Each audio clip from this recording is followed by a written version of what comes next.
Assalamualaikum. Bertemu lagi dengan pembelajaran virtual Bahasa Jawa. Pada pertemuan kali ini, kita akan mempelajari tentang unggah-ungguh basa dalam teks drama. Nah, materi ini yaitu materi pertemuan ketiga untuk kelas 12.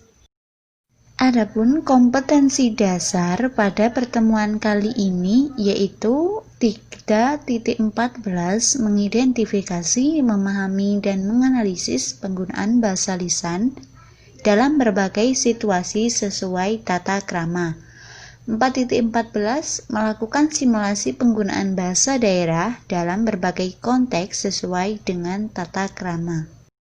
Nah, untuk tujuan pembelajarannya yaitu siswa diharapkan dapat mengidentifikasi, memahami, dan menganalisis penggunaan bahasa lisan yang sesuai dengan tata krama, utamanya dengan unggah-ungguh basa yaitu ngoko lugu, ngoko alus, kromo lugu, dan kromo alus. Pada pertemuan sebelumnya, kita sudah membahas tentang unggah-ungguh basa atau undhau suking basa. Nah, undhau suking basa ini berkaitan dengan tingkatan berbahasa.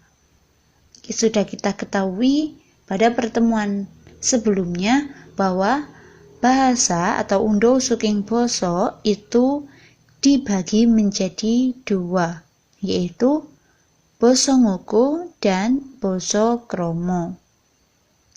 Basa ngoko ini biasanya lumrah digunakan di dalam kegiatan sehari-hari. Sedangkan untuk tembung-tembungnya bisa berwujud ngoko lugu ataupun ngoko alus. Sedangkan untuk ragam basa kromo itu bisa dibagi menjadi dua, yaitu basa kromo lugu yang tidak tercampur dengan kromo alus, dan yang kedua adalah kromo alus, yaitu basa kromo lugu yang mendapatkan atau tercampur dengan basa kromo alus. Nah, basa kromo ini sifatnya lebih halus dan lebih sopan. Nah, ini contoh dari percakapan menggunakan basa ngoko. Nah, di situ ada percakapan dua orang yang terjadi antara Bagus dan Badrun. Dari percakapan tersebut, mereka menggunakan bahasa ngoko lugu. Seperti kita ketahui, bahasa ngoko lugu biasanya digunakan oleh bocah-bocah yang seumuran ataupun sudah kenal raket. Nah, contoh yang kedua yaitu tulodo pacelaton basa kromo. Di sini ada percakapan menggunakan basa ngoko dan basa kromo. Jika percakapan yang menggunakan basa ngoko yaitu bahasa yang digunakan oleh Ibu Rina kepada Rina.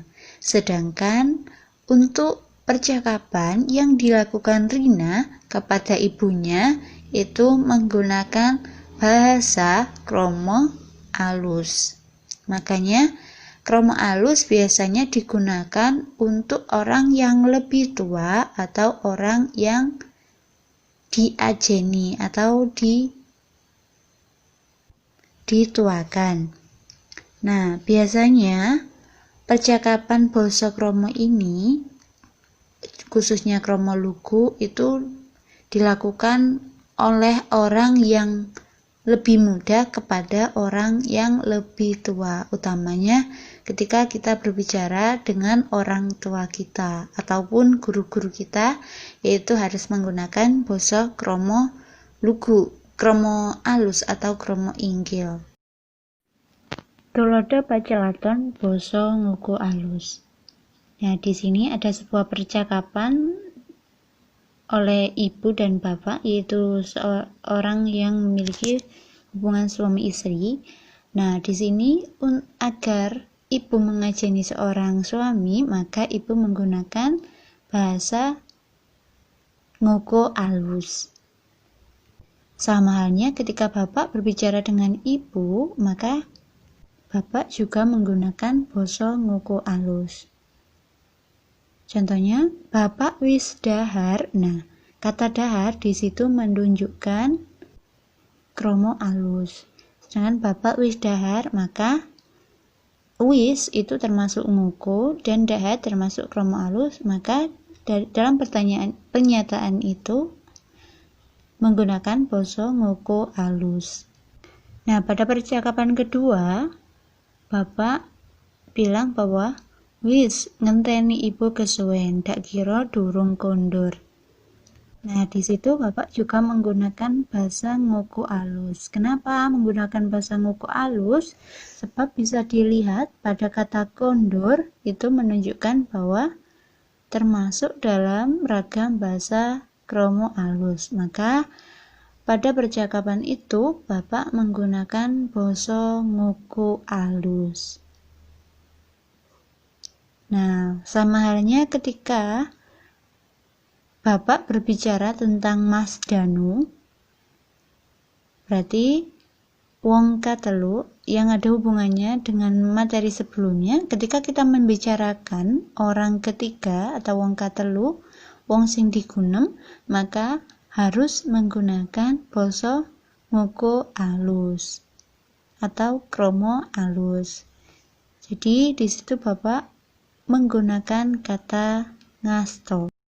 Nah, itu tadi contoh dari percakapan menggunakan basa ngoko alus. Nah, di sini ada contoh-contoh dari tembung-tembung menurut unggah-ungguhnya. Ada ngoko lugu, kromo lugu, dan kromo alus. Contohnya untuk kata kowe. Bentuk ngoko lugunya yaitu kowe, kromo lugunya sampean, dan kromo alusnya panjenengan. Sedangkan untuk kata ngoko lugu dari aku, itu bentuk kromo lugunya kulo dan kromo alusnya juga kulo. Makanya di sini ada beberapa kata di unggah-ungguh basa, ada beberapa kata atau tembung yang bentuk kromo lugunya dan kromo alusnya terkadang memiliki kesamaan. Seperti tadi contohnya yaitu aku, bentuk kromo lugu dan kromo alusnya adalah kulo. Dan contoh lagi seperti kata menyang, kromo lugu dan kromo alusnya sama-sama menggunakan tembung dateng. Dan di sini juga sudah ada contoh-contoh tembung-tembung yang lain seperti lungguh, menjadi lenggah, dan menjadi pinarak di kromo alus. Nulis, ngoko lugunya nulis, kromo lugunya juga nulis, dan kromo alusnya diganti nyerap. Nah, itulah beberapa contoh dari tembung-tembung menurut unggah-ungguh basanya. Nah, selanjutnya yaitu tulodo analisis ragam bahasa Pacelaton. Di sini ada sebuah percakapan antara Dayang Jeplis dan Nyai Boko. Nah, Dayang Jeplis di sini merupakan pembantu dari Nyai Boko. Jadi, Dayang Jeplis itu sebagai abdi dan Nyai Boko sebagai bendoro. Nah, di sini dalam percakapannya Dayang Jeplis menggunakan kromo alus jika berbicara dengan Nyai Boko, sebab derajat dari Dayang Jeplis lebih rendah daripada Nyai Boko. Sedangkan ketika Nyai Boko berbicara dengan Dayang Jeplis, dia menggunakan basa ngoko lugu. Jadi ketika bendoro berbicara dengan abdinya atau pembantunya atau yang derajatnya lebih rendah dari dirinya, maka menggunakan bahasa ngoko lugu. Nah, sedangkan pada saat Nyai Boko membicarakan tentang suaminya atau membicarakan tentang seseorang, maka dia menggunakan basa ngoko alus. Sebab pada materi sebelumnya sudah saya jelaskan yang dikromo aluskan pada ragam basa ngoko alus yaitu yang berhubungan dengan perangan awak atau kriyane tumindake dan barangnya dari seseorang atau wong kaloro yaitu orang yang diajak bicara dan wong katelu yaitu orang yang dibicarakan. Nah, itu tadi penjelasan mengenai analisis dari bahasa drama, khususnya pada pembicaraan antara seorang abdi atau pembantu kepada seorang bendoro atau tuannya. Nah, itu tadi mengenai pembelajaran unggah-ungguh basa bab kedua. Jangan lupa untuk mengerjakan tugas dengan cara mendownload tugas yang ada di e-learning SMK Turen. Sampai jumpa di kelas virtual bahasa Jawa selanjutnya. Terima kasih. Wassalamualaikum warahmatullahi wabarakatuh.